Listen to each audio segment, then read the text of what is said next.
Hello guys, welcome back to We the Doctors, and my name is Nishi, second course VNMU, and in today's lecture we will be talking about cellular fluid and cell junctions, and I have added some clinicals related to this, to both fluids as well as the junctions part of it. So the lecture plan is divided into two parts today.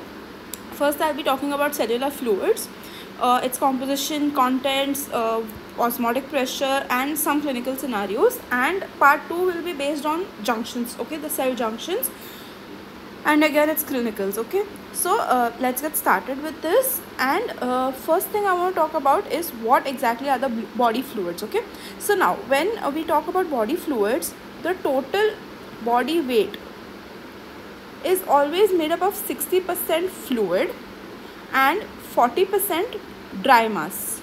Okay, what do I mean by dry mass is that 40% will be your bone weight, it can be your muscle mass or anything like that, that will be included as dry mass. But जो 60% है, that will be only fluids, that will be mostly aqueous, that will be mostly water content of your body.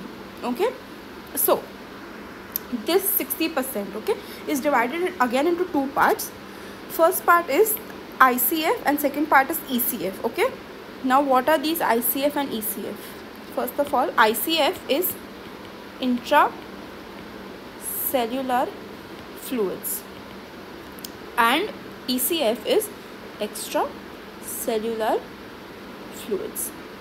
Okay, so ICF is present as 40% and ECF is present as 20%. Okay, that makes up the 60% total body fluids. Okay, so as it is very clear and very obvious that ICF will be present in cells, whereas ECF will be surrounding the cells. Okay, it will be present outside the cell.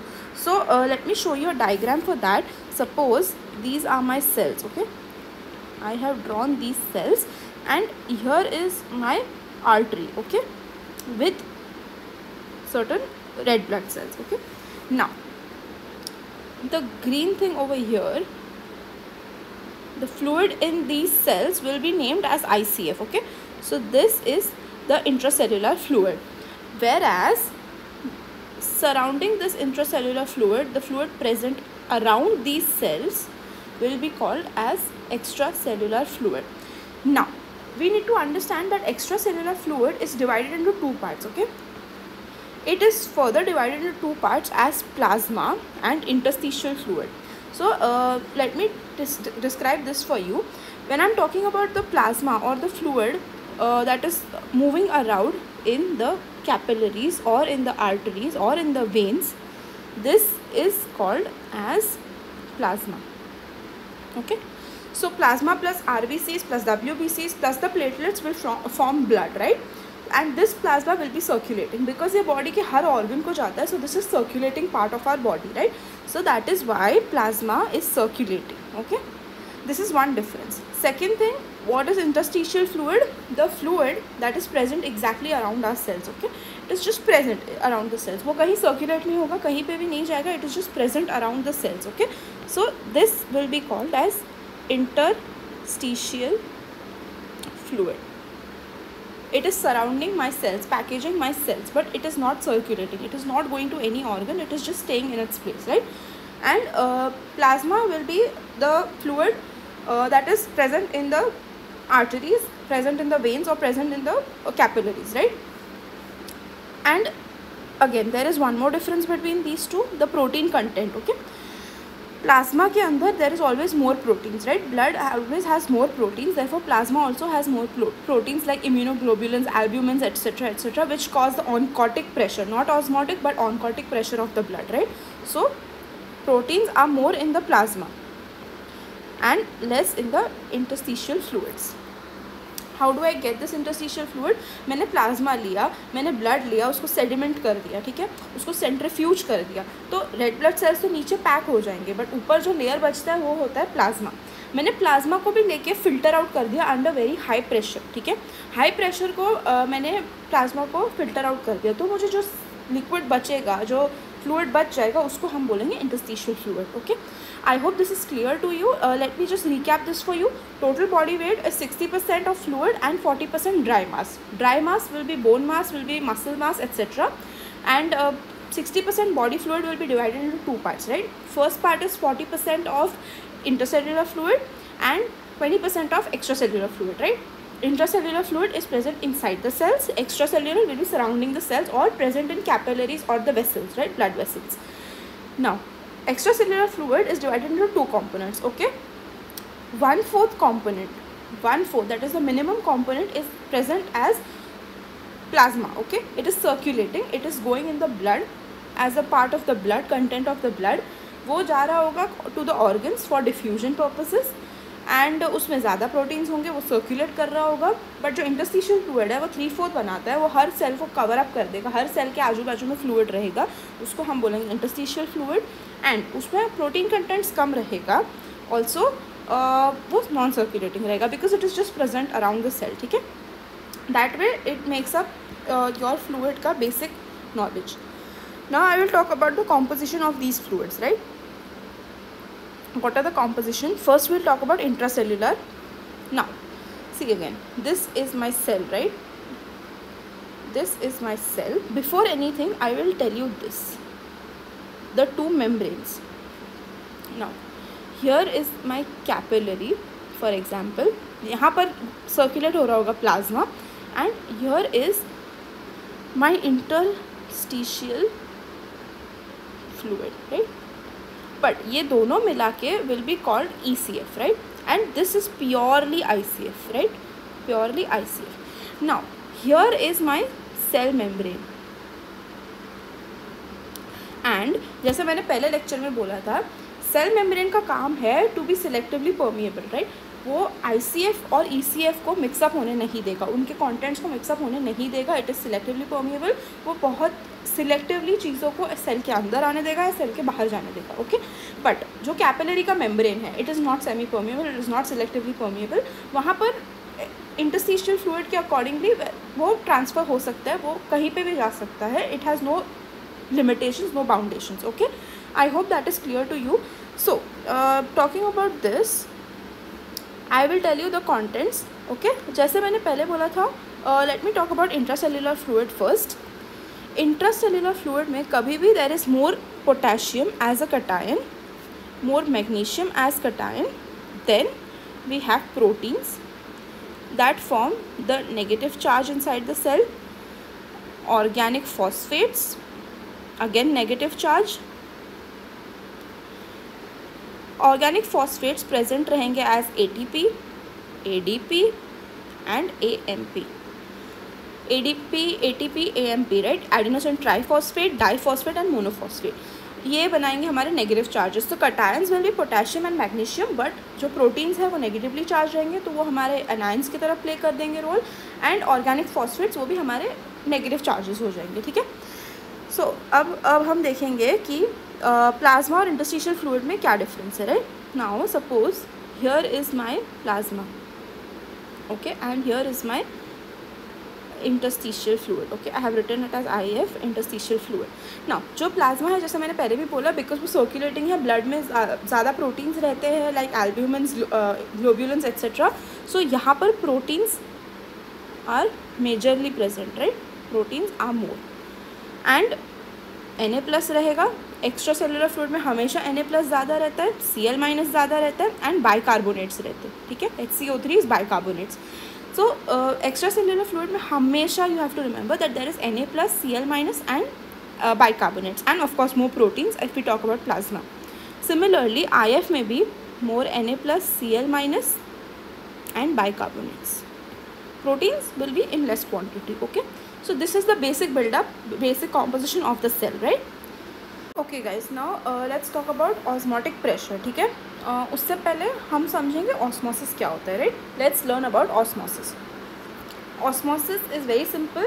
हमें सिर्फ इतना ध्यान रखना है कि water जो है वो मूव करेगा अक्रॉस सेमी परमिएबल मेम्ब्रेन जहाँ पर ज़्यादा सॉल्यूट है. ठीक है, now suppose if there is a beaker and उसमें सेमी परमिएबल मेम्ब्रेन लगा हुआ है. ठीक है, I add a solute to one part of it, वहीं पर पानी जाएगा जहाँ पर सॉल्यूट ज़्यादा है. ठीक है, so just understand that water loves solute, तो वो वहीं जाएगा जहाँ पर ज़्यादा सॉल्यूट है. ओके, तो now for example I have 3 beakers over here, right?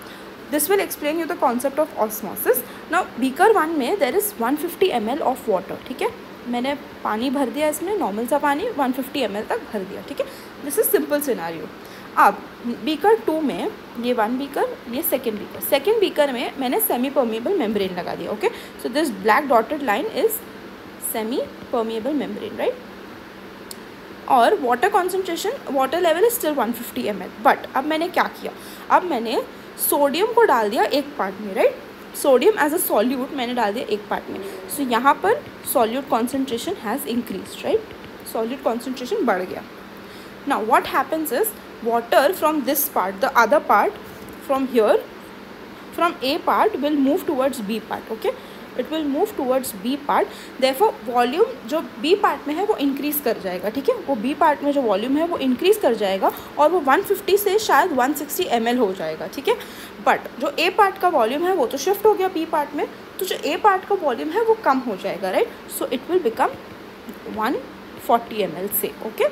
So because sodium concentration बढ़ गया, सॉल्यूट कॉन्सेंट्रेशन बढ़ गया, तो पानी को वहीं जाना है जहाँ सॉल्यूट ज़्यादा है, तो वो चला गया जहाँ सॉल्यूट ज़्यादा है, दैट इज़ बी पार्ट में। अब बी पार्ट में चला गया तो उसका वॉल्यूम वहाँ बढ़ गया, राइट, बढ़ के शायद 10 ml बढ़ गया वो, तो 160 ml हो गया। और बट ए पार्ट से बढ़ा, वो ए पार्ट से गया तो वहाँ कम हो जाएगा वॉल्यूम एंड वो 140 ml हो जाएगा, राइट। अब there is another beaker number 3। अब उधर मैंने क्या कर दिया, सेमी परमिएबल मेम्ब्रेन वहाँ पर भी है एंड Na ऑलरेडी एडेड है, right, there is Na already present and 160 ml water is also present, ठीक है। और यहाँ अभी भी 140 है ए पार्ट में, ओके। बट अब मैंने क्या कर दिया, यहाँ पर मैंने एक और सॉल्यूट डाल दिया, ठीक है। ए पार्ट में अब मैंने सॉल्यूट डाल दिया, से कोई भी एक सॉल्यूट है मैंने डाल दिया identical to sodium charge wise, ठीक है। तो अब यहाँ पर भी सॉल्यूट कॉन्सेंट्रेशन बढ़ गया, तो अब वाटर क्या करेगा, water will go back to A, ठीक है, वो वापस ए में चला जाएगा अनटिल ऐसा हो जाए सीन, बिकॉज वो दोनों आइडेंटिकल है, तो बीकर का सीन कुछ ऐसा हो जाएगा, okay. Again water concentration will be 150 दोनों जगह पर and but solute concentration increase हो जाएगा, ठीक है। I hope this is clear to you. This way osmosis occurs, right. Now what is osmotic pressure, ठीक है, what is osmotic pressure. Osmotic pressure is the pressure required to stop osmosis, ठीक है। अब देखो यहाँ पर बीकर 2 में you can see that osmosis तो होएगा, बट अगर मैं बी पार्ट पे एक पिस्टन लगा दूँ, right, if I apply some pressure somehow, तो पानी का मूवमेंट नहीं हो पाएगा, ठीक है। पानी will not be like fluid will not be able to shift from A to B side because I have applied some pressure, ठीक है। प्रेशर अप्लाई कर दिया तो वॉल्यूम कम हो गया, अब वाटर को जाने की जगह नहीं मिलेगी बी पार्ट पर, राइट, तो इसकी वजह से वो जा नहीं पाएगा, इसकी वजह से ऑस्मोसिस स्टॉप हो जाएगा। तो जो प्रेशर हमें चाहिए वो वॉल्यूम को एस्टैब्लिश करने में, वो ऑस्मोसिस को स्टॉप करने में, उसे हम कहते हैं ऑस्मोटिक प्रेशर, समझ गए। Now osmotic pressure of pure water is 0, ये बीकर का, यहाँ प्योर वाटर है, कोई सॉल्यूट नहीं है, कोई सेमी परमिएबल मेम्ब्रेन नहीं है, तो कोई भी मूवमेंट ऑफ वाटर होगा नहीं, हम कितना भी प्रेशर लगा मूवमेंट होगा ही नहीं बिकॉज ज़रूरत ही नहीं है, इसकी वजह से इसका प्रेशर है 0 mm of Hg, right? So once you have understood the concept of osmosis, this will be used in the clinical scenarios ahead, okay? So let's go and learn about that. Before that, हम जब saline बनाते हैं वो कैसे बनता है मैं वो बता रही हूँ, राइट। सो जब हम 150 ml और 150 मिलीमोल्स ऑफ सोडियम को ऐड करते हैं 1 लीटर वाटर में, ओके। हमने लिया 150 millimoles sodium plus 1 litre H2O, ठीक है, हमने इसको मिक्स कर दिया। अब ये देगा हमें 300 मिली ऑस्मोल पर लीटर का osmotic pressure, right. This osmotic pressure will be equal to 300 milli osmoles per litre and this will be isotonic to ICF, मतलब आइसोटोनिक में जो फ्लूइड प्रेजेंट है, मतलब इंट्रासेलुलर फ्लूइड जो प्रेजेंट है उसका osmotic pressure will be equal to this, okay.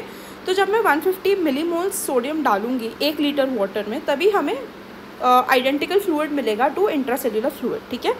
That is what this means. अब मैं सलाइंस के बारे में बताऊंगी, राइट. जब हम एडमिनिस्टर करते हैं कुछ फ्लूइड्स बॉडी में इंट्रावेनसली, वो सलाइंस जो है, वो फ्लूइड्स जो है वो कैसे बनते हैं और उनका टाइप्स क्या है. आई होप आप लोग को पता है आइसोटोनिक, हाइपोटोनिक और हाइपरटोनिक क्या होता है, but anyway I will explain it over here. ठीक है, let's talk about normal saline. Now there is normal saline. वो कैसे बन रहा है, हमने सॉल्यूट कॉन्सेंट्रेशन लिया, that is 150 millimoles of sodium, right. 150 millimoles of sodium is the solute concentration. उसको हमने ऐड कर दिया to 1 litre of water. Irrespective हमने हर जगह वॉल्यूम कॉन्स्टेंट रखा है, राइट. तो हर केस में there is 1 litre of water.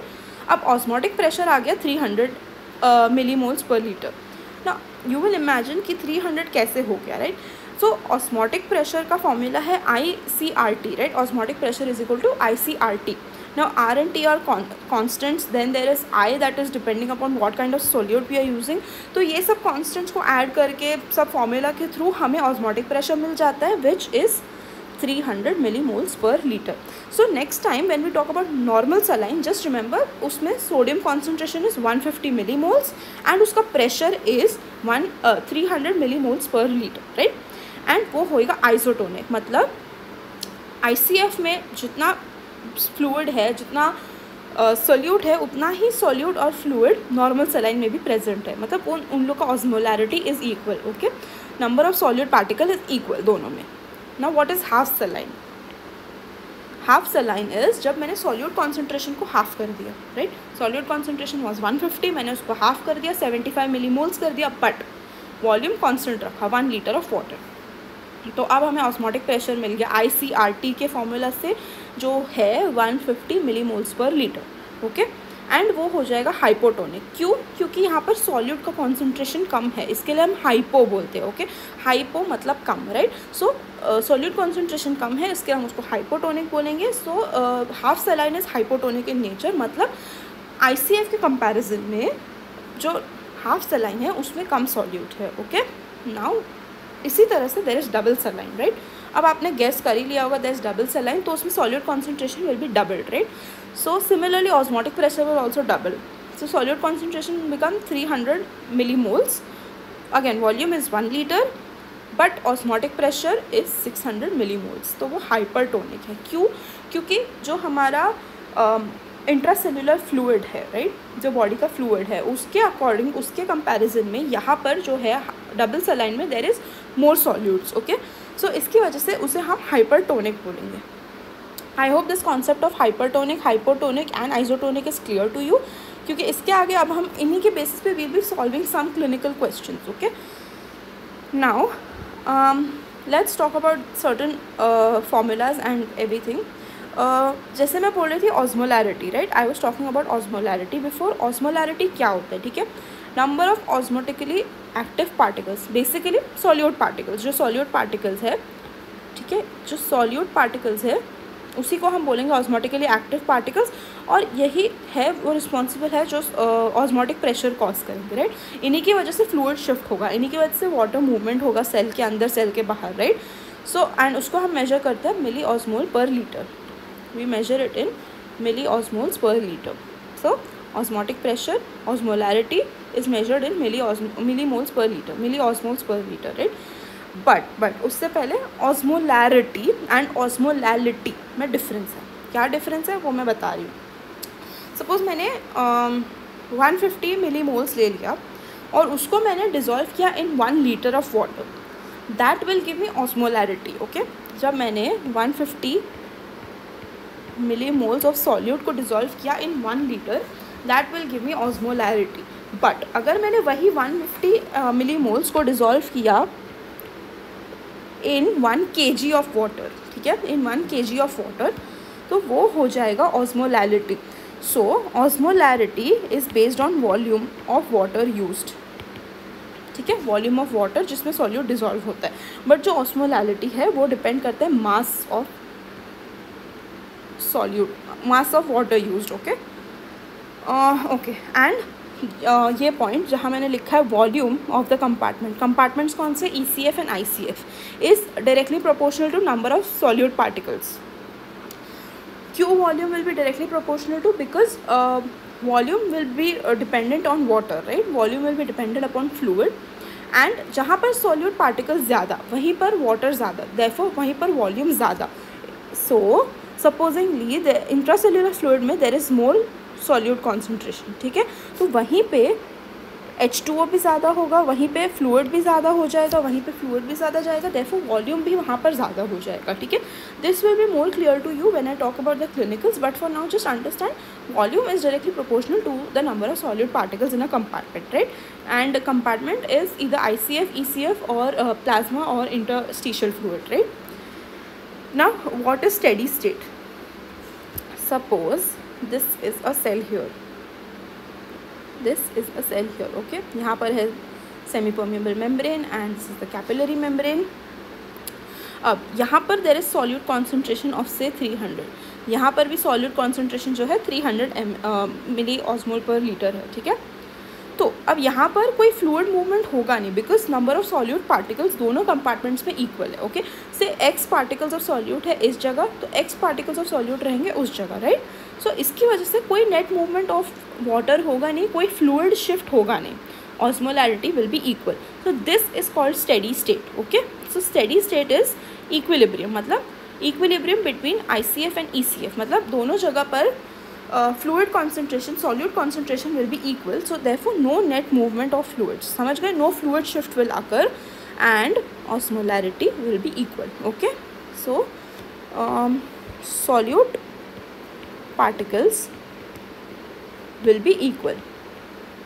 ठीक है, so कोई movement होने का चांस नहीं है बिकॉज जितना पानी यहाँ है उतना ही वहाँ भी है, right. And now I will talk about volume contraction and expansion.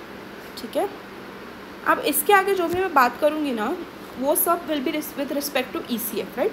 जिस बारे में बात करूँगी it will with respect to extra cellular fluid, whether its expansion और contraction, isotonic, hypertonic, hypotonic, it is all with respect to extra cellular fluid. Now we will talk about 6 patients. Okay, and उनके cells के अंदर क्या हो रहा है, will talk about 6 patients like that. But before that ये सब जो वर्ड्स है वो मैं आपको क्लिनिकल सिनारियो में ही समझाऊंगी, ऑल दीज 6 वर्ड्स, राइट. जो इतने बड़े बड़े वर्ड्स यहाँ लिखे हैं वो 6 पेशेंट्स के साथ ही मैं आपको समझाऊंगी. आई होप उसके पहले there is isotonic, hypertonic, hypotonic का आपको कॉन्सेप्ट क्लियर हो गया, राइट. आइसोटोनिक मतलब solute concentration is equal, hypertonic मतलब solute concentration is more, and hypotonic मतलब solute concentration is less, right. And volume contraction and volume expansion का मतलब ये है, वॉल्यूम अगर कम हो गया किसी भी कंपार्टमेंट में तो हम उसको बोलेंगे वॉल्यूम कॉन्ट्रैक्शन. मतलब अगर सपोज ECF में वाटर कम हो गया ड्यू टू एनी रीज़न जो हम डिस्कस करेंगे तो उसको हम बोलेंगे वॉल्यूम कॉन्ट्रैक्शन. एंड अगर वॉल्यूम एक्सपैंड हो गया नॉर्मल से तो हम उसको बोलेंगे वॉल्यूम एक्सपेंशन. ठीक है, उसके बाद let's talk about the clinical scenarios because this will clear everything for you. Okay, now there you are a doctor, there comes a patient to you. Okay, एक पेशेंट आया आपके पास जिसको आपने IV सोल्यूशन दिया, सलाइन सोल्यूशन दिया which is isotonic, मतलब जितना सोल्यूट है उतना ही वाटर है. ओके, सो ये उसका नॉर्मल सेल है, सेल कॉम्पोजिशन जहाँ पर 300 का ऑस्मोलैरिटी मेंटेन्ड है. बट अब आपने क्या किया कि आपने उसको इंट्रावेनसली सलाइन सोल्यूशन दिया which is isotonic. Okay, isotonic है तो जितना आप सोडियम और क्लोराइड दे रहे हो, जितना आप सॉल्यूट दे रहे हो उतना ही वाटर भी रहेगा, right. Water will also be in the same quantity. ठीक है, उतना ही वाटर ऐड होगा. सो हमने H2O plus Na plus Cl minus add कर दिया, right, in the concentration of 300 millimoles पर लीटर, राइट. हमने ऐड कर दिया टू एक्स्ट्रा सेल्युलर फ्लूइड. अब कोई मूवमेंट नहीं होगा ECF और ICF के बीच में. क्यों? क्योंकि हमने 300 मिलीमोल्स पर लीटर ही ऐड किया है, राइट. 300 मिलीमोल्स पर लीटर ही ऐड किया है. सो जितना ऑस्मोलैरिटी ICF में है उतना ही ऑस्मोलैरिटी ECF में भी मेंटेन्ड है, राइट. सो 300 का 300 ही रह गया, कोई सॉल्यूट बढ़ा नहीं, कोई सॉल्यूट कम नहीं हुआ, राइट. इस वजह से there will be no fluid shift in the ECF and ICF. So ICF will remain constant, वहाँ पर कोई चेंज नहीं दिखेगा. बट अब हम देखते हैं ECF में क्या होगा. ठीक है, आपने सॉल्यूट तो डाल दिया बट आप ये भी देखो कि आप वाटर भी ऐड कर रहे हो, राइट. तो वॉल्यूम जो है वो बढ़ जाएगा, right. Although osmolarity remains same. अब मैंने जो ये लाइट ग्रीन लाइन से दिखाया है that is osmo osmolarity. Osmolarity is remaining same, there is no doubt to it, right. कोई चेंज नहीं है ऑस्मोलैरिटी में, बट आपने उसका वॉल्यूम एक्सपैंड कर दिया. क्यों वॉल्यूम एक्सपैंड कर दिया? Because you added water in excess, right. जितना है उससे ज़्यादा हमने वाटर ऐड कर दिया. Remember when you are talking about osmolarity it is with respect to the solute concentration, right. But हमारा वॉल्यूम तो एनीवे एक्सपैंड हो रहा है. सो as we see here H2O is added, so therefore volume will increase. So cell experiences volume expansion, right, volume expansion. so अब हमने यहाँ पर दो चीज़ें देखी. एक तो solute concentration is equal to unchanged, ठीक है. solute concentration में कोई changes नहीं आ रहा, because जैसा एक्स्ट्रा सेल्यूलर फ्लूइड में फ्लूइड होता है वैसे ही हमने सेलाइन भी दिया है, उतनी ही ऑस्मोलैरिटी का, उतनी ही कॉन्सेंट्रेशन का, right. So solute concentration is not changing, but जो हमारा वॉल्यूम है वो कर जाएगा इंक्रीज, ठीक है, वो कर जाएगा इंक्रीज. अब इस वजह से हम बोलेंगे there is isotonic, isotonic, then there is volume expansion, ठीक है, there is volume expansion. Now isotonic is with respect to the solute concentration, because solute concentration is unchanged, so वो isotonic रहेगा. and volume क्यों expand हो रहा है? because हमने water add कर दिया, so it will expand the volume. that way volume expand हो गया, so it is called isotonic volume expansion, and this is with respect to the extracellular fluid, right. अब हम यहाँ पर बात करेंगे हेमाटोक्रिट की. This is a very important concept जिसके बारे में हम ब्लड फिजियोलॉजी में बात करेंगे, but let's just talk about it over here थोड़ा सा. Now look at this, okay. What is hematocrit? Hematocrit is the percentage of blood volume occupied by RBCs. मतलब क्या है इसका, right? Now see, this is our test tube. यहाँ पे plasma है, इतने सा स्पेस प्लाज्मा ने कवर कर लिया, राइट. इतना स्पेस प्लाज्मा ने कवर कर लिया, और ये हमारे RBCs है, ठीक है. सो से दिस इज़ 1000 ml, जिसमें से 600 is occupied by plasma, but 400 is occupied by RBCs.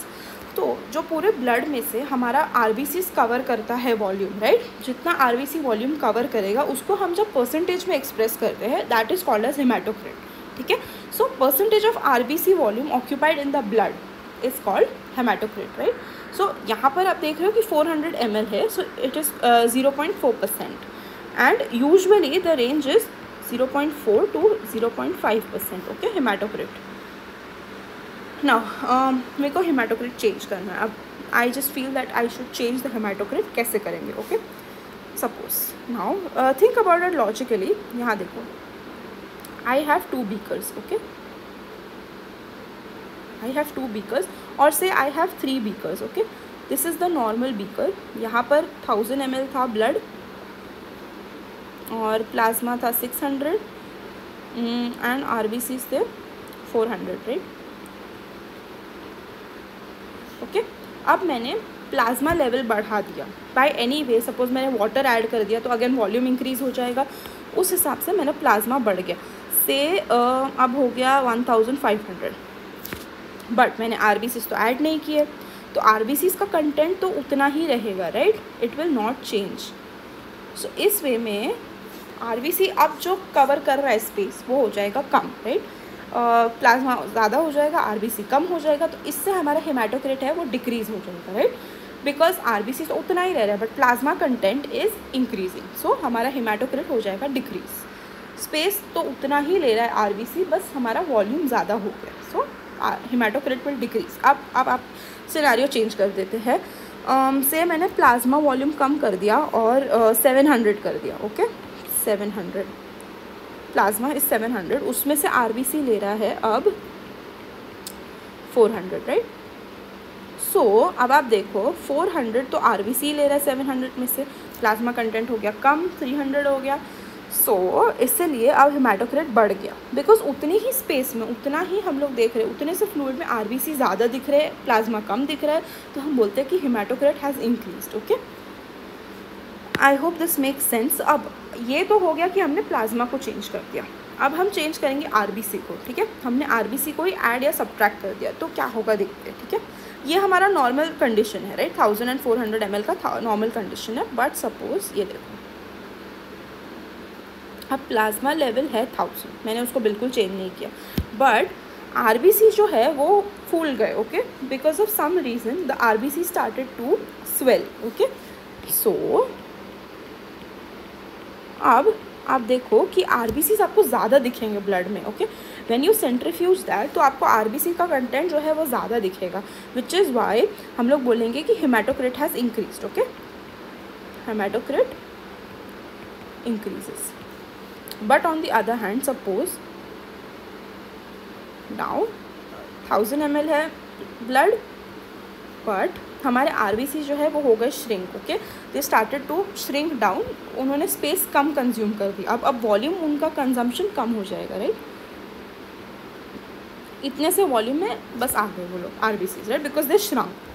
तो अब वो 400 के बदले शायद 300 कंज्यूम कर लेंगे स्पेस, तो हेमाटोक्रिट जो है वो डिक्रीज हो जाएगा, right. Hematocrit decreases. I hope this makes sense to you. So इधर आप प्लाज्मा को चेंज कर दो या आप आरबीसी का स्ट्रक्चर चेंज कर दो, and that way your haematocrit will change, right. Now अब हम हमारे सिनेरियो पे वापस आ जाते हैं, राइट. अब यहाँ पर देखो, volume has increased but RBC content has not. So मैंने क्या बोला था, जब वॉल्यूम इंक्रीज कर जाएगा तो haematocrit will decrease, because ultimately RBC का लेवल चेंज नहीं हुआ बट प्लाज्मा लेवल बढ़ गया, तो अब आपको प्लाज्मा ज़्यादा दिखेगा, आरबीसी कम दिखेगा, राइट. तो इस वजह से my hematocrit will decrease, okay. So as I have written here, hematocrit will decrease and plasma proteins will also decrease for the same reason. plasma content बढ़ गया, plasma volume बढ़ गया, but proteins उतने ही रह गए, right. so इस वजह से our plasma proteins will also decrease. let's revise this same quickly. Patient has come to you, आपने उसको सलाइन दे दिया आइसोटोनिक में, ठीक है. So osmolarity is not changing, solute concentration is not changing, इस वजह से कोई फ्लूइड शिफ्ट नहीं होगा, okay. There is no fluid shift that is happening, but because हमने सलाइन दिया तो उतना ही हमने वाटर भी ऐड किया, right. So you will the cell will experience isotonic, मतलब सॉल्यूट कोई चेंज नहीं हुआ है, so isotonic but volume expansion, because the cell has undergone expansion because of the fluid added, right. So you can see isotonic and volume expansion. Now hematocrit has decreased because volume expand हो गया, right. से ये test tube है, यहाँ पर हमने volume expand कर दिया तो ये 1500 ml हो गया, राइट. बट आरबीसी का तो कंटेंट उतना ही है, हमने आरबीसी को बिल्कुल हाथ नहीं लगाया, सो वो 400 ml ही रह गया. तो अब प्लाज्मा ज़्यादा है, आरबीसी कम है, right, because the plasma has increase in volume and RBC उतना ही स्पेस ले रहा है, therefore haematocrit decreases, right. RBC का स्पेस उतना ही रह गया बट प्लाज्मा बढ़ गया, right. So haematocrit decreases and plasma protein decrease, right. This is the scenario. अब हाँ, यहाँ पर हम एक और चीज़ डिस्कस करेंगे, that is blood pressure. Blood pressure increase क्यों कर रहा है. Now suppose just imagine this scenario that you have a blood vessel, ठीक है. You have some blood running in it, okay. It is applying some pressure because it is a fluid, it will apply some pressure, but अब suddenly volume बढ़ गया, blood जो run कर रहा है उसका volume बढ़ गया, तो it will apply more pressure on the walls, right. ये देखो, ये हमारा blood vessel है, there was some fluid running, ठीक है, वो एक amount of pressure apply कर रहा था, but अब उसका volume बढ़ गया है, right. so उसका pressure भी automatically बढ़ जाएगा, so that is why the blood pressure will increase, okay. that is why the blood pressure will increase whenever there is volume expansion. किसी भी fluid का volume expansion होता है तो blood pressure will always increase in the body, right. Okay, let's talk about patient number 2, ठीक है. अब इस patient में there is fluid loss. अब fluid loss कैसे होता है, right. suppose he is experiencing diarrhea or vomiting or maybe he has hemorrhage, okay. Motor vehicle collision हो गया, again classic example, motor vehicle collision हो गया and he is experiencing haemorrhage. Blood loss हो रहा है, आइसोटोनिक है, solute और water उतने ही लेवल में जा रहा है, या डायरिया या वॉमिटिंग हो गया, so volume of water and volume of solute remains same, right. So isotonic blood loss है, right. In the sense there is isotonic fluid loss, okay, so let's infer from this. Okay, हम break करते हैं इसको, isotonic and fluid loss. ठीक है, isotonic मतलब solute concentration does not change. ठीक है, कोई कॉन्सेंट्रेशन चेंज नहीं हो रहा है, जितना था उतना ही लॉस हो रहा है. मतलब सपोज हेमरेज है, right. So when blood is lost it will be 300 milli osmoles per litre only. मतलब 300 मिली osmoles of solute is lost per litre, right. And fluid loss मतलब there is contraction. Fluid loss मतलब there will be contraction. Okay, let's check this out here. जो green line है, जो light green line है यहाँ पे, this will represent the osmolarity. वो same रह रहा है, right. As you can see 300, उसमें कोई चेंज नहीं आ रहा है. बट यहाँ देखो, ये जो है हमारा वॉल्यूम कॉन्ट्रैक्ट हो रहा है. क्यों? क्योंकि fluid is lost. Okay, say water is lost to the outside. Water is lost, so जितना था उससे कम हो गया फ्लूइड. बट क्योंकि ऑस्मोलैरिटी में चेंज नहीं हुआ तो नो फ्लूइड शिफ्ट. ओके, कोई फ़र्क ही नहीं पड़ता है. 300 वहाँ है, 300 वहाँ है. पानी को तो दोनों उतने ही अमाउंट में दिख रहा है, तो पानी तो कहीं नहीं जाएगा. जितना वहाँ है उतना वहाँ है, right. So no change in ICF. But fluid loss हुआ है, right. Fluid has been lost to the surrounding, so volume is decreasing. Osmolarity remains same. Again जितने पार्टिकल्स थे उतने ही रहेंगे, 300 मिली ऑस्मोल्स ही रहेंगे. So ratio of solute to water remains same, right. जितना सॉल्यूट जा रहा है उतने वॉल्यूम ऑफ वाटर भी जा रहा है.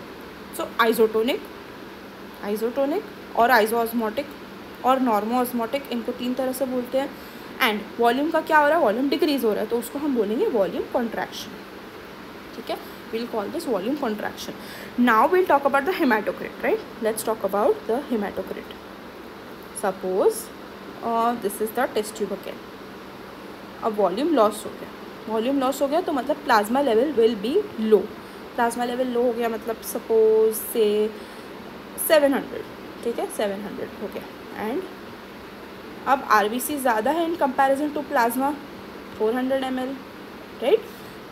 RBCs are more, so therefore hematocrit will increase.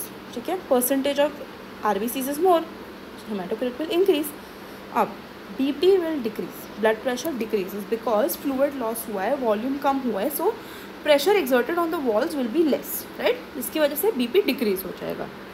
I hope this makes sense to you. These were 2 scenes that we have discussed. We need to discuss 4 more, right. Now अब हम osmolarity को change करेंगे. किस तरह से? By addition और deletion of salt. Okay, now you are a patient, you come to me. I by eating salty food. Okay, you have eaten salty food and you come to me, और I give you hyper osmolar fluids, right. Hyper osmolar मतलब solute concentration will be more, right.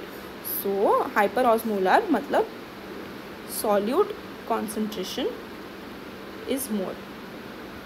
Solute concentration is मोर. और मैंने mannitol दे दिया. Okay, now this is one substance that increases the solute concentration. Okay, this will increase the solute concentration. Now because you eating salty food, तो जो Na+ है, Cl- है, वो GI से absorb होके ब्लड में ज़्यादा रहेंगे. ओके, सो ब्लड में वो ज़्यादा रिफ्लेक्ट कर जाएंगे, so that will make the extra cellular fluid hyper osmolar, right. So now suppose मेरी ऑस्मोलैरिटी यहाँ है, राइट. सी लाइट ग्रीन हाइपर ऑस्मोलर है. ठीक है, this is hyper osmolar. Now because it is hyper osmolar, ECF is hyper osmolar, right. I will write it here. ECF is hypertonic, say hypertonic, sorry, it will be hypertonic. So अब fluid जो है उसने देखा, वो अब देखो यहाँ पर दैट ICF में देयर इज 300 बट ECF में it has become 360. So water का काम क्या है? It has to go where there is more solute, right. जहाँ ज़्यादा सॉल्यूट है वो वहाँ जाएगा. So fluid will shift from ICF to ECF, right. Fluid is shifting from ICF to ECF. Shift हो गया वाटर, राइट. सो अब ECF में जो है उधर तो वॉल्यूम एक्सपैंड हो जाएगा, बिकॉज वहाँ पर फ्लूइड ज़्यादा आ रहा है ICF से, तो वॉल्यूम एक्सपैंड हो जाएगा. So as you can see यहाँ पर वॉल्यूम एक्सपैंड हो गया. ठीक है, let's review this. See in ECF solute concentration is more, right. Solute concentration is more. कैसे solute concentration is more? Because you have eaten salty food, वो GI में गया, वहाँ से अब्जॉर्ब हो गया, ब्लड में रिफ्लेक्ट कर गया, so blood is extra cellular fluid, so वहाँ पर solute is more. So solution will become hyperosmolar or hypertonic. Okay, it will become hyperosmolar or hypertonic. So fluid will start shifting from ICF to ECF, right? ICF to ECF. Now therefore the volume of ECF will expand. So what will this be? Solute is more, right? Let's break this down. Solute more, right? Solute increase. तो ये हो जाएगा hypertonic. Okay. Hypertonic, and volume has expanded, right? Volume has expanded because वो ICF से आ गया. So volume has expanded मतलब वो क्या हो जाएगा? Volume expansion. So in total this scenario is hypertonic volume expansion, right? अब हम देखेंगे कि ECF में क्या हो रहा है. ठीक है, ECF में अब क्या होगा? बिकॉज वो फ्लूइड शिफ्ट हो रहा है टूवर्ड्स द ECF, तो वॉल्यूम तो कम हो जाएगा, बट हम इसको हम डिफाइन नहीं करेंगे, बिकॉज हम जब भी वॉल्यूम एक्सपेंशन, कॉन्ट्रैक्शन या ऑस्मोलैरिटी और सबकी बात करते हैं, वो is only with respect to ECF, not with respect to ICF, right? So हम यहाँ पर देखेंगे कि जो वॉल्यूम है that is decrease, right? So there is volume contraction. ठीक है, there is volume contraction, but and osmolarity. Okay, so in ICF there is fluid shift, right? Fluid shift, and ICF will become hyperosmolar. क्यों hyperosmolar is because see fluid has shifted, right? Fluid shift हो गया तो volume कम हो गया, but solute concentration तो है ना उतना ही. Solute concentration has not changed. Solute तो कहीं नहीं गया, तो उतने ही पानी में there is more solute. Okay, solute has increased in that much amount of water. तो इस वजह से ICF will also become hyperosmolar, right? इसकी वजह से ICF is also hyperosmolar. So 300 से वो हो सकता है 320 हो जाए. ठीक है, 320 हो गया may be. So it will become hyperosmolar, but volume decrease हो जाएगा. ठीक है, so let's revise. ICF में fluid shift हो गया, so hyperosmolar हो गया. Hyperosmolar and hypertonic is same. Okay, osmolar and tonicity is just the same. Okay, so don't worry about the words. You can use anything over there. So osmolarity increases, right? Fluid is lost, so volume is decreasing, right? अब hematocrit का देखेंगे क्या होता है. Hematocrit has decreased. Okay, why? Now because see ICF का scene देखना. Hematocrit will be dependent on ECF because RBCs are in the plasma which is a part of ECF, right? So fluid जो है मतलब जो plasma है ECF में that has increased, say 1500 हो गया. ठीक है, it has increased to 1500. Okay, सो एक तरह से हिमाटोक्रिट इंक्रीज़ हो गया, राइट? हिमाटोक्रिट डिक्रीज़ हो गया. बट अब देखो यहाँ पर से this is my RBC over here. Okay, this is my RBC, but look at this scenario कि बिकॉज यहाँ पर जो है वो हाइपरटोनिक है. ठीक है, ये हाइपरटोनिक एनवायरनमेंट है, तो RBC का जो वाटर है वो भी तो शिफ्ट कर जाएगा टूवर्ड्स दिस, राइट? RBC का जो वाटर है वो भी शिफ्ट कर जाएगा towards ECF. So my RBC will shrink. Okay, my RBC is shrinking. So fluid increase हो जाएगा और RBC shrink होने लग जाएंगे, right? RBCs will shrink. So they are occupying 200 ml. So अब तो clear है कि hematocrit has decreased, right? My hematocrit has decreased. Why? Because fluid भी increase हो गया, anyway decrease करना है hematocrit को, और RBC भी shrink हो गए. क्यों? क्योंकि ऑस्मोलैरिटी जो है वो ECF की ज़्यादा है, राइट? सो सॉल्यूट ECF में ज़्यादा है, तो पानी जाएगा ECF की तरफ even from the RBCs. ICF से तो जा ही रहा है, बट वो ECF से भी जाएगा, आई मीन RBCs से भी जाएगा, right? So this is one thing. Plasma protein again decreases because ECF का वॉल्यूम इंक्रीज कर रहा है, right? So plasma protein will decrease. So this case is of hyperosmolar volume expansion, right? Hypertonic volume expansion, right? I hope this is clear to you. Now again blood pressure will also increase because volume expand कर रहा है, तो pressure जो है वो arteries और vessels पे ज़्यादा लगेगा. So volume of blood increases as it will exert more pressure on the arteries or blood vessels. Therefore blood pressure increases, right? Blood pressure will increase. जहाँ पे भी वॉल्यूम एक्सपेंशन है वहाँ ब्लड प्रेशर इंक्रीज करना ही है, ठीक है। Okay, so let's talk about patient number 4, जिसमें there is hypoosmolar condition, right. Now how is this hypoosmolar condition coming, right. Now suppose let's understand this mechanism over here. Now this is my adrenal gland, okay.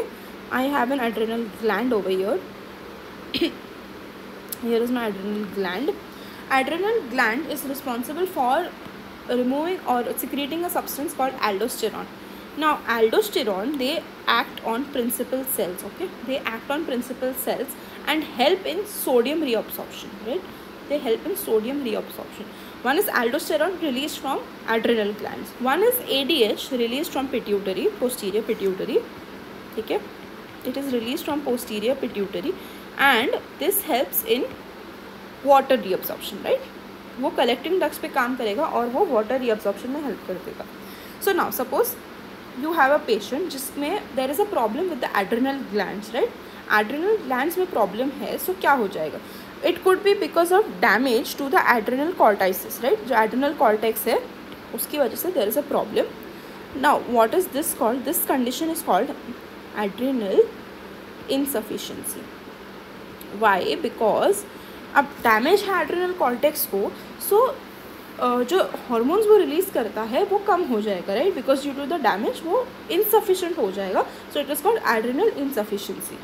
Or you have Addison's disease, right. There is a disease, hyposecretion of the adrenal cortex hormones, that is Addison's disease. So automatically aldosterone कम हो जाएगा, ठीक है. Because of both these conditions aldosterone will be less, ठीक है. Aldosterone is less, तो sodium reabsorption नहीं हो पाएगा ठीक से, okay. So sodium is lost in urine, ठीक है. Sodium is lost in urine, but water जो है वो absorb हो रहा है सही से, because ADH is not being harmed, right. Pituitary को कोई हार्म नहीं हुआ है, ADH is normally secreted, तो ADH is normal, water reabsorption is fine. But adrenal insufficiency है या एडिसन्स डिजीज़ है, राइट. इन दोनों की वजह से सोडियम इज़ लॉस्ट, वो रीअब्जॉर्ब नहीं हो पा रहा है सही से, बिकॉज एल्डोस्टेरॉन कम हो गया, right. So look here, okay, sodium is lost, pituitary is normal, so H2O is normally reabsorb. So now urine is concentrated, right. Urine is concentrated because जो यूरिन फॉर्म हो रहा है उसमें वाटर तो ठीक है रीअब्जॉर्ब हो गया, वाटर का प्रॉब्लम नहीं है, बट सॉल्यूट कॉन्सेंट्रेशन तो ज़्यादा है, right. Solute is more, solute concentration is more, so that is why this urine is hyperosmolar or hypertonic, right. So it is hypertonic. Now let's see this condition, ठीक है. cells में क्या हो रहा है अब वो देखते हैं. So अब ECF, right. again we'll talk about ECF. ECF से sodium and chlorides are being lost, okay. ECF से sodium and chlorides are being lost because of adrenal insufficiency, right. वो तो लॉस हो रहे हैं, वो रीअब्जॉर्ब नहीं हो पा रहे, सेल्स में वापस नहीं आ रहे, प्लाज्मा में वापस नहीं आ पा रहे, वो तो निकल रहे, right. So solute concentration is low, ठीक है, क्योंकि वो लूज हो गए यूरिन में, राइट. सो हाइपरटोनिक और hyperosmolar, right.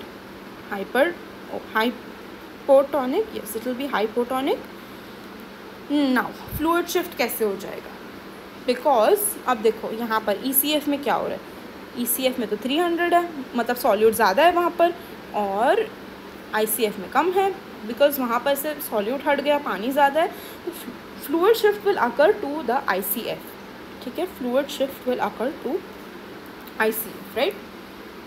So there is contraction, extra cellular fluid में देर इज़ कॉन्ट्रैक्शन. क्यों? क्योंकि जो फ्लूइड है वो शिफ्ट हो रहा है towards the more solute concentration, right. So there is hypoosmolar volume contraction, right. There is hypoosmolar volume contraction. अब ICF में देखते हैं क्या हो रहा है. इन ICF फ्लूइड शिफ्ट हो गया तो वॉल्यूम तो उधर एक्सपैंड कर गया, राइट. वॉल्यूम इंक्रीज कर गया, बट सॉल्यूट कॉन्सेंट्रेशन तो कम हो गया, बिकॉज सॉल्यूट तो हमने उधर ऐड नहीं किया, बट वॉल्यूम उधर बढ़ गया पानी का, राइट. तो इसकी वजह से सॉल्यूट कॉन्सेंट्रेशन वहाँ ज़्यादा हो गया, but we will not talk about it, okay, because हमें volume expansion contraction is only suppose to be talk with respect to extra cellular fluid. अब हेमाटोक्रेट देखते हैं.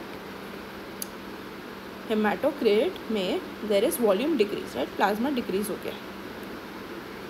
ECF has decrease, sorry ECF has decreased. Plasma level has decrease, there is contraction, so से 700 हो गया, right, 700 ml हो गया। और यहाँ पर RBCs है, वो ऑक्यूपाई कर रहे हैं 400 ml, सो RBCs का वॉल्यूम ज़्यादा है, so hematocrit has increase, right, hematocrit has increased. And also secondly, if you see, here is my RBC, right, ये मेरा RBC। अब अगर फ्लूइड ICF में शिफ्ट हो रहा है तो इधर भी तो शिफ्ट होगा, RBC में भी तो शिफ्ट होगा। क्यों? क्योंकि water is more in ECF और RBC में सॉल्यूट ज़्यादा है। लाइक ICF में सॉल्यूट ज़्यादा है, वैसे RBC में भी ज़्यादा है, सो volume of water will also go towards RBC। So RBC जो है, RBC विल स्टार्ट स्वेलिंग, ठीक है, RBC will start swelling and that will cause hematocrit increase, right? यहाँ पर swell हो गया RBCs, they will occupy more space, so hematocrit ज़्यादा हो जाएगा, so ultimately hematocrit is increasing, right? So and BP decreases, क्यों? क्योंकि वॉल्यूम कम हो रहा है again, ठीक है, वॉल्यूम डिक्रीज हो रहा है, so therefore BP decreases. Okay guys, so now let's talk about patient 5 and 6 where we are changing the fluid concentrations, right, and let's see what happens, okay, what corresponding actions happens. So in patient number 5, okay, now this patient is drinking lots of tap water, okay, so solute concentration will not change much because normal tap water है तो सिर्फ पानी का concentration बढ़ते रहेगा। और अगर हमने हाफ सलाइन इन्फ्यूज़ कर दिया, सो अगर हाफ सलाइन इन्फ्यूज़ कर रहे हैं, so half saline is obviously less solute and more water, right, जैसे मैंने पहले बताया था। So 75 millimoles solute but 1 litre water, right, that is half saline.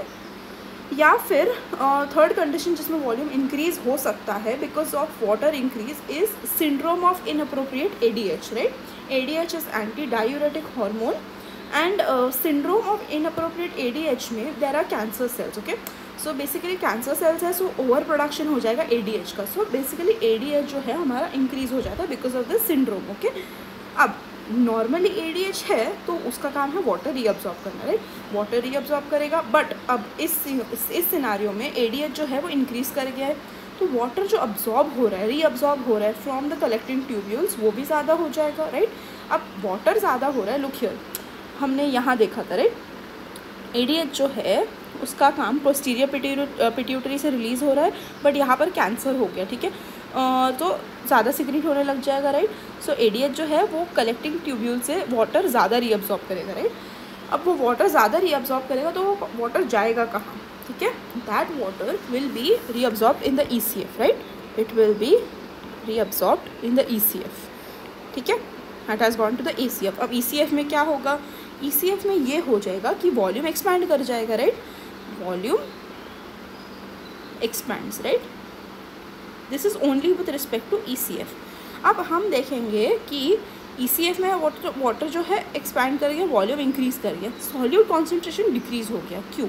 क्योंकि initially there was 300 millimoles, right, but अब वाटर बढ़ गया है तो नंबर ऑफ सॉल्यूट पार्टिकल्स तो कांस्टेंट ही रहेगा, बट हमने देखा कि वॉल्यूम बढ़ गया है, राइट, इस वजह से सॉल्यूट पार्टिकल्स विल इंक्रीज, ठीक है, सो सॉल्यूट कॉन्सेंट्रेशन डिक्रीज कर जाता है। सो what is this, hypotonic, right, क्योंकि सॉल्यूट कम हो गया, सो हाइपोटोनिक वॉल्यूम एक्सपेंशन, ठीक है, क्यों volume expansion, because collecting tubule से वाटर आके ऐड हो गया ECF में, सो वॉल्यूम बढ़ गया, ठीक है, volume has increased and hypotonic because solute concentration has decreased, right.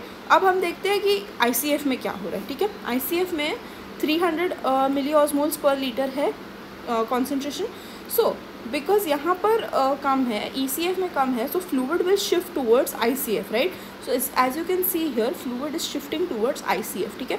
अब यहाँ पे भी इंक्रीज कर गया, यहाँ पे भी एक्सपैंड कर गया volume, and similarly solute concentration will decrease, so it is a likewise scenario, जो ECF में हो रहा है वही ICF में हो रहा है, सो बेसिकली यही हो रहा है, हाइपोटोनिक वॉल्यूम एक्सपेंशन। अब हेमाटोक्रिट चेक कर लेते हैं, ठीक है, हेमाटोक्रिट ये रहा, हमने क्या बोला, वॉल्यूम हैज़ इंक्रीज, राइट, चलो ठीक है, वॉल्यूम इंक्रीज कर देते हैं, 1500 ml कर देते हैं।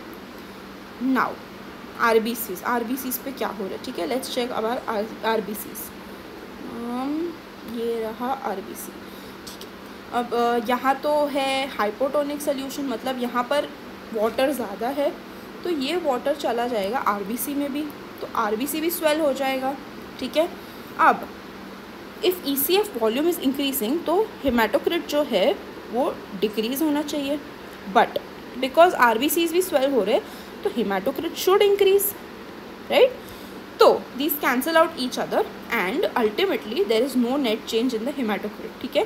when there is ECF and ICF में there is hypotonic volume expansion, right, मतलब वॉल्यूम दोनों जगह बढ़ रहा है एंड सॉल्यूट कॉन्सेंट्रेशन दोनों जगह कम हो रहा है, in this case hematocrit will not change, right, and plasma proteins will decrease because volume increase कर रहा है, okay, that is all, and volume increase कर रहा है तो BP will decrease, right, BP will increase, sorry, because again expansion है तो BP increases, right.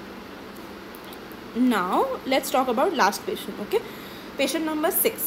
Now this patient has come to you for sweating, right, he has excessive sweating, he has high grade fever. तो इन दोनों case में क्या हो रहा है कि हमारा वाटर जो है वो लूज़ हो रहा है, राइट, वाटर लॉस हो रहा है एंड सॉल्यूट कॉन्सेंट्रेशन बढ़ जा रहा है, right, solute concentration increases. So again water is lost, diabetes insipidus हो जाएगा कंडीशन. 2 केसेस होते हैं, एक तो क्रेनियल डायबिटीज़ इंसिपिडस, मतलब जो हार्मोन है वो निकल ही नहीं रहा, राइट, सिक्रीशन ही नहीं हो रहा है उस हार्मोन का, and it is not acting on it is not acting on the collecting tubules, it is not secreting ADH, right. So if there is cranial diabetes insipidus, ADH is not being secreted.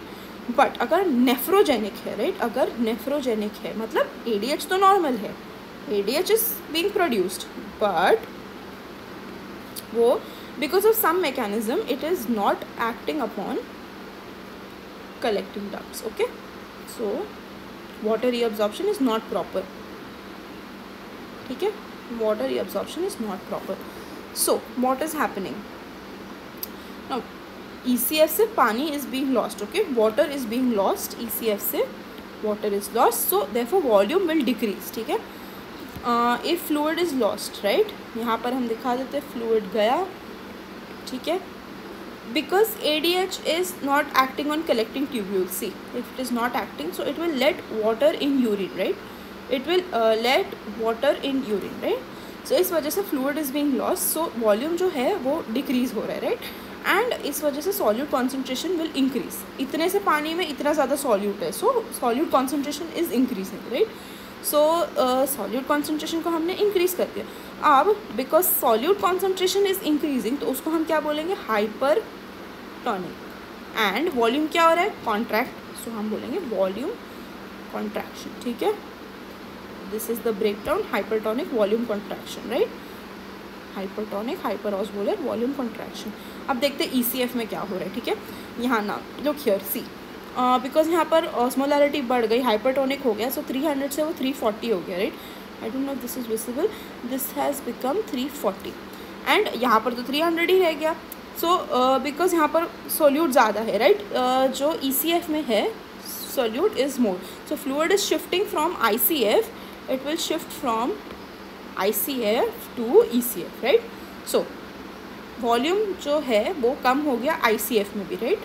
Volume is because of the fluid shift, see fluid is shifting from ICF to ECF, therefore volume decreases in the ICF itself and solute concentration again increase कर जाएगा, क्योंकि इतने से solute में, इतने से volume of water में इतना सारा सॉल्यूट है, राइट. सो इस वजह से it will become hypertonic again, ठीक है. So look here, I will show this to you, right. ये हाइपरटोनिक है एंड सिमिलरली ये भी हाइपरटोनिक है. नाउ वॉल्यूम अपना जो है वो कॉन्ट्रैक्ट हो जा रहा है, right. Volume is being contracted in both cases, right, even in the ICF, even in the ECF, and it is hypertonic, right. So let's check hematocrit now. Okay, so ECF में क्या हो रहा है, volume कम हो रहा है, right, volume कम हो रहा है, so say 700 ml. So hematocrit should increase, right, hematocrit should increase, but let's check our RBCs, यहाँ पर क्या हो रहा है. सो मेरा RBC यहाँ है, ठीक है. Because this is hypertonic, so RBC से वाटर लॉस होके it will go to the ECF. So RBCs will shrink, right? RBCs will shrink.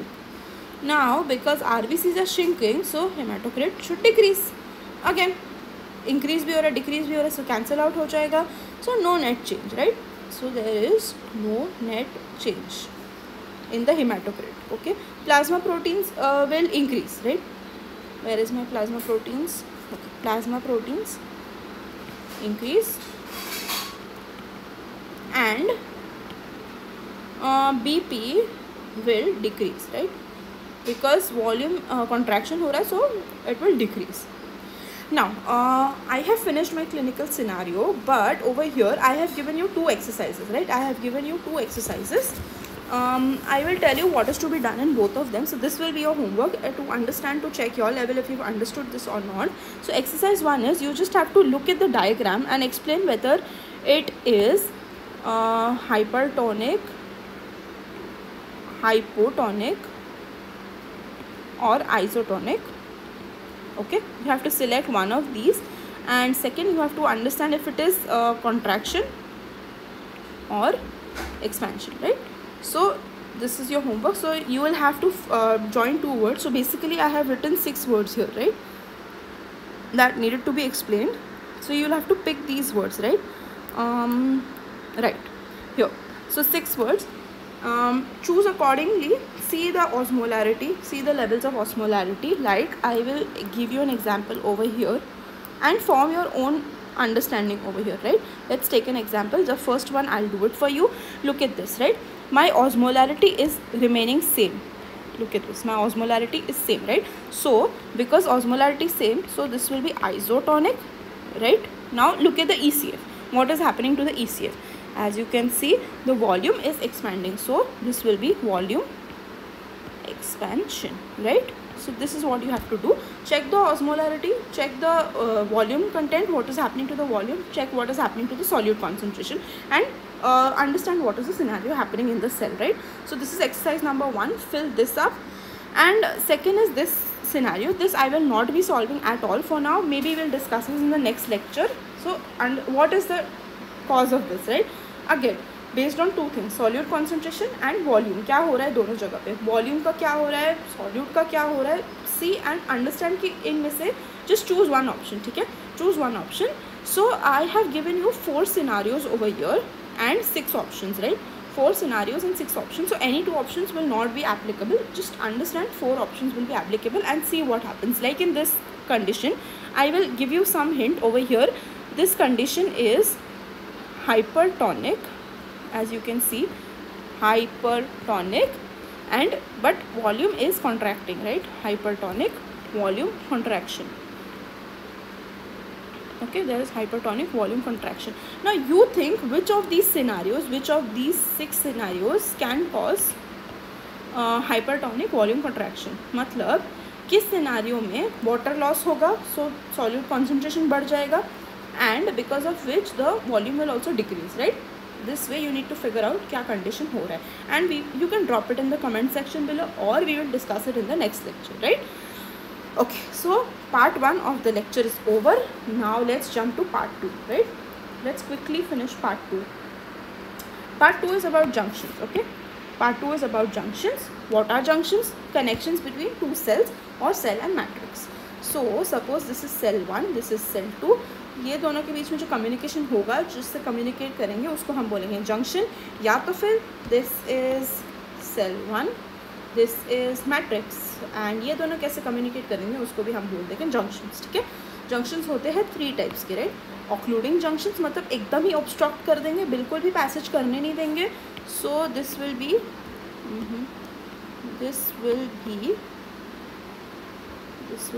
no passage at all, ठीक है?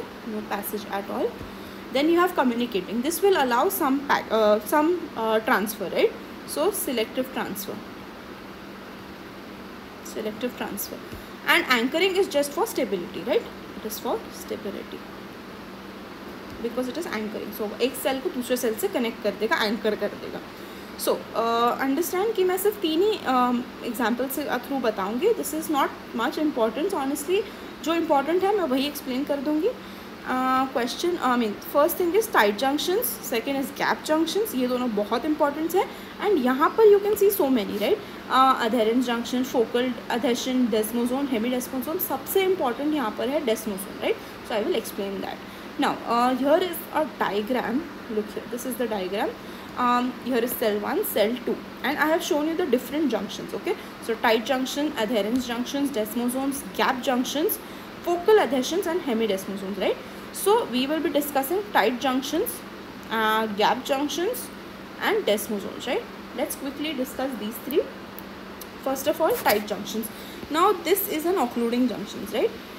It is selectively permeable, but it allows very little passage, right? It will be highly selective and restrictive. Okay, very restrictive. Occluding है, occluding junctions है, so बहुत ही कम चीज़ों को वो पास करने देगा, right? Where can this be present? Say blood brain barrier. ठीक है, we have it in our blood brain barrier. Why is it in the blood brain barrier? So you don't want the macromolecules or your toxins going into the brain directly, right? From the blood directly into the brain. वो हमें नहीं चाहिए because it can be very harmful for the brain, right? So इस वजह से blood brain barrier में there are tight junctions so that they can prevent and restrict movement of particles into the brain, right? This is one thing. And there can be lining or mucosa of the GI, right? Again, GIT में mucosal lining is having tight junctions. Okay, so what are these made up of, right? What are these what are the integral proteins?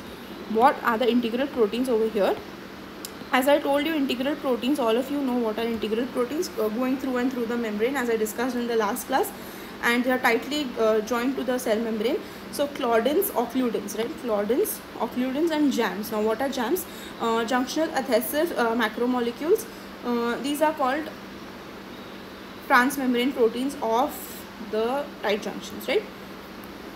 Okay, so this was it about tight junctions, occluding junctions. We'll talk about gap junctions now. We'll talk about gap junctions that allow free passage. It is easily allowing passage. So for example, I have Na molecules, right? Na molecules, Na cations, they can easily pass through two cells, right? That is what causes action potentials. Okay, एक cell से दूसरे cell में चला गया sodium chloride और any other ion, that will cause action potential, that we'll discuss about later. But for now, these allow free passage. Unlike tight junctions, which are very selective, gap junctions are freely selective, right? So where are they present? Heart and smooth muscles of GIT, right? Smooth muscles of GIT. अब यहाँ पर एक clinical scenario है. उससे पहले understand जो proteins हैं वहाँ पर क्लॉडिन्स थे, यहाँ पर है कनेक्शंस, राइट? कनेक्शंस के 6 molecules, 6 micro molecules will form 1 connexon. Okay, that is the subunit of these gap junctions. Now there is one disease called as Charcot-Marie-Tooth disease. Okay, Charcot-Marie-Tooth disease. What happens in this disease? Now this is very interesting. There is peripheral neuropathy.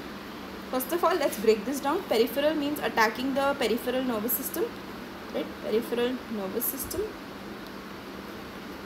And neuropathy means related to nerves. Pathy means inflammation of some kind. Okay, there is some inflammation happening. Why? Because there is a defective gene of connexin 32 which codes for connexin 32. So therefore, because this is defective, the protein itself is defective, so gap junction is also defective, right? Because ये protein ही defective है, तो जो हमारा gap junction form होता है, जो connection से form होता है, वो ही डिफेक्टिव बन जाता है.